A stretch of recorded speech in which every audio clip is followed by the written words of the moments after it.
Адика стоавим, мивим чибря та задумуємося, чого більше не кажу митка.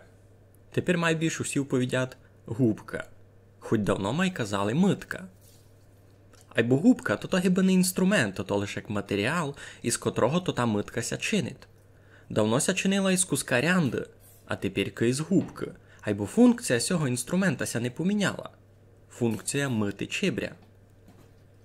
Та значить губка, котру тепер держу в руках, ото тоже митка. Сякоється стало із многими предметами. Достася пороззирати по кухні, тут вже не блодер, а й духовка, хоч функція ся не поміняла.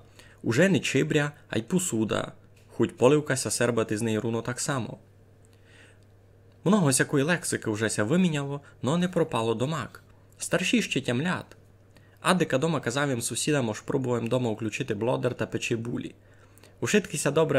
Ушиткиня добре порозуміли, но притим нараз ся засміяли і уповіли про себе. Чуй, що каже, у блодері.